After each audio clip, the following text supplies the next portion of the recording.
ज्येष्ठ मास की कृष्ण पक्ष की एकादशी को अपरा एकादशी कहते हैं। इस अपरा एकादशी का व्रत करने से अपार धन की प्राप्ति होती है। इस व्रत के करने से ब्रह्म हत्या, परनिंदा, परस्त्रीगामन करना सभी बड़े बड़े पाप कट जाते हैं। इस एकादशी के करने से हाथी घोड़े दान करने और गौ बछड़ा दान करने से जो फल मिलता है वह इस एक व्रत करने से ही मिल जाता है। जो इस व्रत को करते हैं उसे माता लक्ष्मी और भगवान विष्णु की भक्ति प्राप्त होती है। इस एकादशी के दिन ककड़ी, खरबूजे, तरबूजे, कुछ भी ऋतु फल का दान करना चाहिए और शरबत पिलाना चाहिए। दान करने से घर में धन धान्य की वृद्धि होती है। गरीबी का मुंह नहीं देखना पड़ता। जो मनुष्य पृथ्वी पर रह करके इस व्रत को करते हैं उसका अगला जन्म भी और पिछला जन्म भी सुधर जाता है। एकादशी से बढ़कर कोई भी व्रत नहीं है। जो मनुष्य इस कथा को सुनते हैं, पढ़ते हैं और दूसरे को सुनाते हैं उसे इसका फल वाजपेयी यज्ञ के बराबर मिलता है। जो मनुष्य इस व्रत को करते हैं वे तीनों लोकों में पूजनीय होते हैं। अब कथा सुनाऊंगी। एक राजा था, वह बड़ा ही प्रतापी था और धर्मात्मा था। राजा की प्रजा में किसी भी प्रकार का कोई कष्ट नहीं था। राजा अपने पुत्र के समान प्रजा का पालन करता था। उसके राज्य में कभी भी अकाल नहीं पड़ा। राजा का पड़ोसी राजा के साथ संबंध अच्छे थे। सभी के साथ कोई दुर्व्यवहार नहीं था। सब जगह पर शांति का वातावरण था।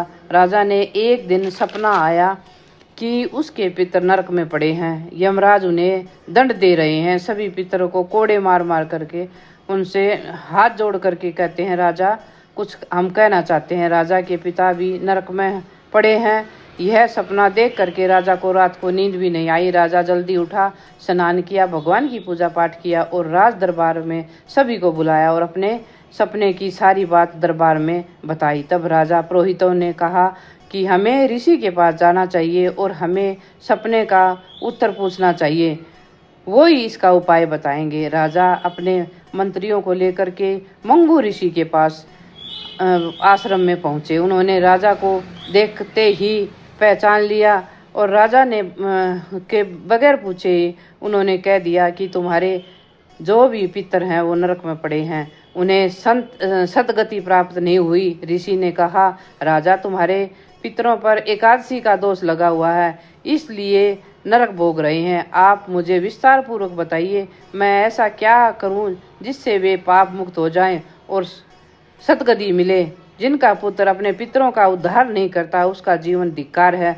तब ऋषि बोले, एक गर्भवती महिला हिरणी का शिकार किया था।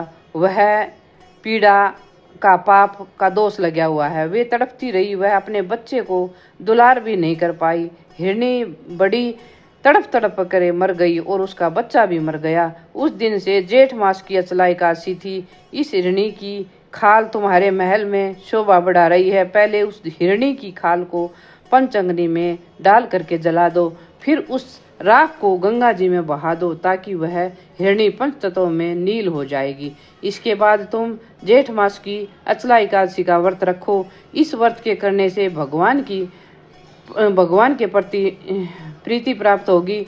अपरा एकादशी का व्रत करने अपने पूर्वजनों को और अपने पितरों को समेट कर दो, इससे उनको शांति मिलेगी। जैसा ऋषि ने कहा वैसे ही राजा ने किया।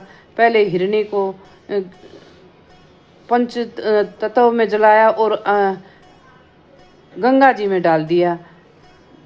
फिर उसने अपरा एकादशी का व्रत किया। फिर संकल्प लेकर के अपने पूर्वजों को समर्पित कर दी। जैसे ही एकादशी पितरों को मिली वैसे ही राजा के पूर्वजों को स्वर्ग मिल गया। और रास्ते में जाते जाते राजा को और उसके पुत्रों को बहुत सारा आशीर्वाद दे करके गए। इस कथा के सुनने वाले कहने वाले को भगवान विष्णु की कृपा बनी रहेगी।